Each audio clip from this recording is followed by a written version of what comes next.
Chinese cooking for the family, or Chinese family cooking, perhaps. Let's try this one. Come on. I'm actually hot. I've got the cooler on, and it's still quite warm in here. All right, now this one's got sound at least. That's a start. Okay, Chinese family cooking. So.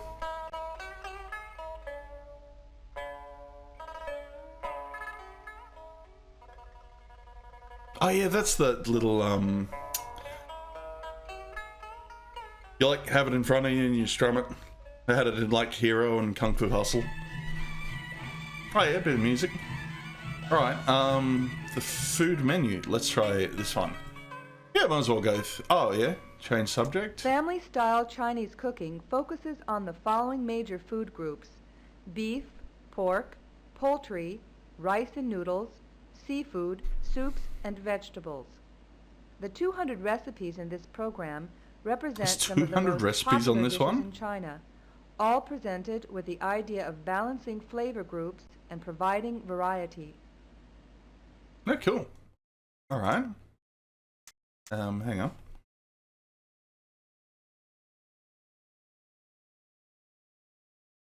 Sorry, just want to get some water before we start. Appetizers. Almost every technique of cooking is used in preparing the hundreds of possibilities for appetizers.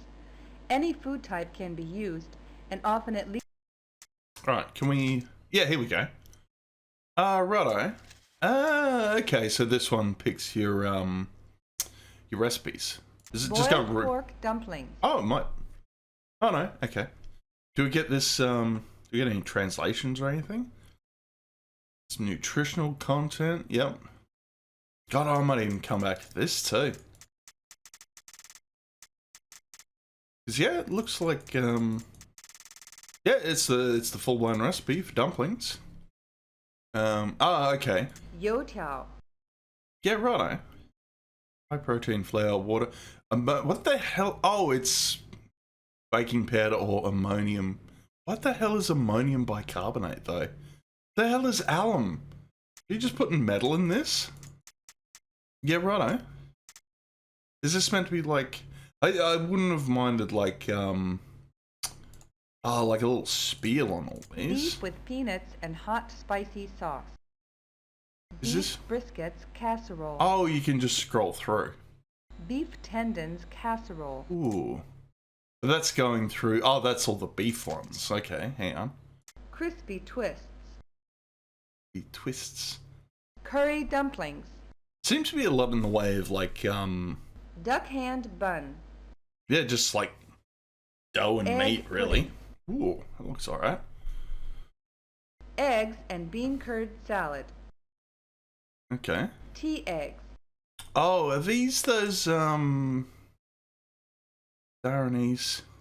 Oh no, I thought these were century eggs or something, but you just boiling the eggs in spices. Okay. Now I've heard about the other ones, and I've heard they're messed up. Fried pork dumplings. Mmm, they look pretty good though. Fried sesame rice. Oh yeah. Rice. Fried wontons. Alright, do we get... Is this legit just all recipes, though? And beef and veggie. Pancakes. Jellyfish salad? 16 ounces of jellyfish. Okay. Ooh, mandarin pancakes, huh? Yep, melons. Oh yeah, I've heard good things about mooncakes. 20 egg yolks, though. Holy shit. That's... Oh yeah, shao mai. Pork shao mai. Nice. Yeah, you at least get some... You can't blow up the pictures, though. Oh, this is the actual region that's coming from, too. There's probably a fair bit of that. Yeah, there's... Yeah, probably a lot of debate on where certain dishes come from. Oh, yeah, sesame pancakes. Rice balls. There's a shit ton of recipes in here, though, not gonna lie. Yep. Buns, dumplings... Veggie buns, water chestnut cake, beef. Alright, can we go... Ah, yep. So you can search. Can we go, right back to the start, though? Oh, yeah, contents. Because that's obviously all the foods. 5 major cuisines. Sichuan, Beijing, Shanghai, Taiwan, Guangdong. Cantonese dishes are practically infinite in variety due to a mild tropical climate which makes fresh food available all year round. Little soy sauce is used, so dishes are lighter in color. Artful presentation is important, and a variety of tastes and textures are appreciated. Okay. Sichuan's hot and spicy food goes along with its hot, humid, and muggy climate. The use of hot pepper stimulates the palate so that other flavors can be enjoyed simultaneously. Garlic, leeks, and various peppers are basic to Sichuan cooking. Oh, leeks are a part of it as well. Oh, yeah, and you can go... So you can do it by region as well. Ooh, those look nice, though. Yep. Ketchup sauce. Okay. Yeah, we're going through. So it's just doing the recipes by region now. Okay. Cooking techniques sounds alright. And this is... Okay. So that's categorizing by cooking techniques. Right. Oh, we actually finally get some video though. Alright, let's watch some video. Dishes come in an astounding variety of choices. Cold or hot, salads, meats, fruits, almost anything goes. Oh, All that's types nice. of preparation methods are used as well. Cool. Alright. Deep fry some shit for me. Secrets of deep frying are to use enough oil to submerge the food for uniform cooking, and be sure the oil is hot enough. Drop food in gently.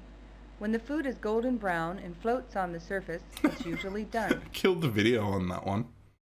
Oh no, I reckon it might have been like maybe the bitrate itself couldn't keep up on the video just because of all the little stuff happening. Perhaps, I don't know. Hot pot, yep. Razor-thin slices or shavings of mutton and meats or seafoods are dropped into rolling, boiling water. Meat pieces, cooked through almost immediately, are then dipped into a variety of sauces and seasonings. A delicious soup, the final product, is made with the water broth, to which cellophane noodles, cabbage, and anything else left is added. Ah, okay. Roasting. Roasting is a slow method of cooking, perfect for larger cuts of meat and fowl. Meat is rubbed with oil and marinated for color and flavor. Then it's seared to make a crispy skin and roasted on a rack. Juices are kept for sauces. Oh, right. So you're collecting the juices as well. You're right. Few ingredients are used and the cooking is done in a clear broth on low heat. Tenderness and purity of flavor are the goals. Fresh, crisp vegetables are added at last. A tight lid helps seal in the steam. Yeah, okay. Stewing? No, hang on, we were going to do steaming, weren't we? Steaming is very common. Several bamboo steamers can be used at one time or on just top of one each other giant aluminium to save one. fuel and time. High, medium, or low heat is used depending on the type of food. All that's needed is water and heat. Yeah, easy enough. Stewing though. Stewing is like simmering, but with less water and vegetables. Soy sauce gives the red coloring and rich flavor. The mixture is brought to a boil, and then the temperature is reduced and kept low. Yeah, okay. And stir frying? There we go. Stir frying is the best known method of Chinese cooking. Food is simply fried over high heat with continuous tossing and stirring. A small amount of oil is used, and soup stock or water is sometimes added. Yeah, cool. And yeah, I guess you can... Yeah, there you go. So it's categorizing them by cooking technique as well. An index, the supply reference. Oh, okay. Oh, and you get a little thingo for techniques. The cleaver is the most common tool for preparing Chinese dishes.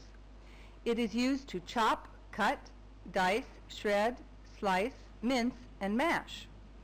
An accomplished chef can use it for almost any function where a knife would be necessary. Mastering the use of the cleaver is essential to preparing any Chinese dish. Yeah, I've seen some good shit with that stuff. Yeah, he's made the Atari symbol out of a bit of bit of leak or something. Okay. Yep. Dicing, slicing, parallel slicing or shredding. Kitchenware.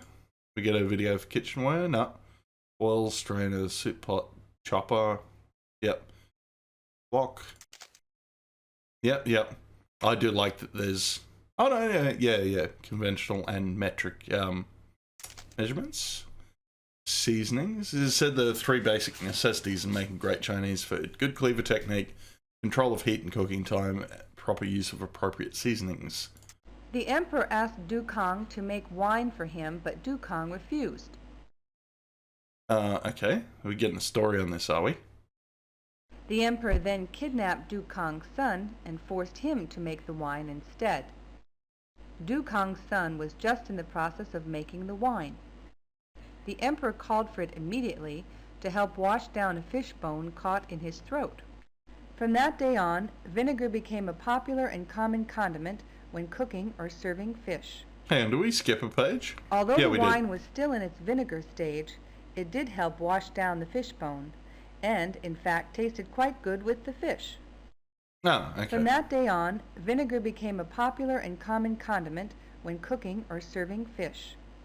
Yeah, well, that's fair enough. Yep, cooking wine. Oh, yeah, a bit of star anise. Black bean, soybean, barbecue. Soft drinks. I actually haven't seen much in regards to Chinese soft drinks. Kiwi, mango, coconut, peanut, walnut, mung bean, haw fruit. Yeah, fair enough. Teas. Oh yeah, oolong tea. Veggies. Oh yeah, a little A thing about filial tofu. son who enjoyed pleasing his older parents tried cooking soybeans as a new dish for them. He mashed and simmered the beans to make a soft and easy-to-eat food. One day he produced a very smooth bean curd which was delicious and easy to digest. He presented the soft bean curd to his parents, who liked it very much. All the neighbors tried it and thought it was a very interesting and tasty food. The son opened his own tofu shop to help neighbors and friends enjoy his nutritious and delicious new food. Just because you didn't have fancy restaurants back in ancient Chinese times, I guess tofu is just the way to go. Do we get any, like, spiels on... No, there's not really much. Oh, no, there's a couple of pages worth, isn't there? Okay. Oh, not for every subject, though. Just for the ones where you've got... Okay. Just Chinese. Just more pages of vegetables. Here's some vegetables, folks. Just in case you missed out. Oh, yeah. Taro, bamboo shoots, coriander... I'm going on the record at this stage now. I don't think I can ever grow my own coriander, because that stuff just crops up. It's like a weed. Like that just blew out of proportion when I tried to grow that. Just grows too well. Grows that well. Yeah, like it actually killed off. I had like basil and parsley in the same pot, and just totally overshadowed both, and they both died, and they're only just coming back now. Chinese booze, though, famous for being fiery and strong. Sorghum and rice are the basic ingredients. It is usually reserved for banquets and special occasions, or drunken bastard movies, which are also quite good. Especially mainly the Jackie Chan ones, I'm not gonna lie. They're pretty good. Oh, Chinese beer, though. Plentiful, inexpensive, often replaces water at lunch or supper in restaurants. Also a good thing. Chinese wine, yep. Very 90s, yeah, lots of 90s looking stuff here. So is that... Okay. Characteristics of Beijing cooking. Cantonese cooking. Oh yeah, for the regions. And it's showing off all the, like, the kanji and stuff. Oh yeah, it gives you a little bit of info on the regions themselves too. Health. Nutritional value, okay. Damn it, I wanted to see some more Kung Fu fighting based on this. Oh yeah, holidays. Yeah, I should point that out.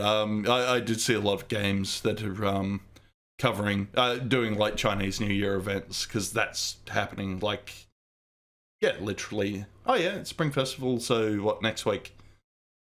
Sweet Dumpling Festival, King Ming's Festival, Dragon Boat. Yeah, plenty of festivals going on. And, oh, so this is a factoid about dumplings. So Chinese dumplings symbolize the idea of family togetherness on this holiday they are prepared and shared by the whole family. Yuan Zhao, the bright moon shows itself. They're just balls of rice, or rice dough or something. King Ming, Dragon Boat. Oh, we actually, hang on, that's... No, go back. Sorry, I nearly skipped over a video. Qian was a famous politician and poet of the Warring States period. Ah. He threw himself into the river when the emperor wouldn't take his advice and the country was lost. Common people tried to save him because they trusted in him, but it was too late. People threw pieces of wrapped cooked rice into the river to commemorate Qiyuan. Oh. Even today, Chinese households make rice zongzi to show their respect to virtuous leaders. Yeah, fair enough. So it's legit just for a poet. Tea rice wrapped in cattail reeds. Yeah, okay. Well, you got little set menus, yeah? Returning from the battlefield, Genghis Khan's son was really hungry. Which one? He had fucking thousands of them. He ordered his soldiers to slaughter a sheep. During the preparation of the sheep, he was too hungry to wait. So he threw some thin slices of mutton into the boiling water. The result was delicious. Huh. When he became king, Genghis Khan's son boiled mutton hot pot became one of his very favorite dishes. Oh, there you go. So if you want something quick and easy, just chuck it in boiling water. Nice. Seasonal stuff. Oh, yeah. So you just pick out the ones you want off the recipes and stuff. Winter. Oh, yeah. A pockmarked lady from Sichuan opened a restaurant to sell tofu dishes. Okay.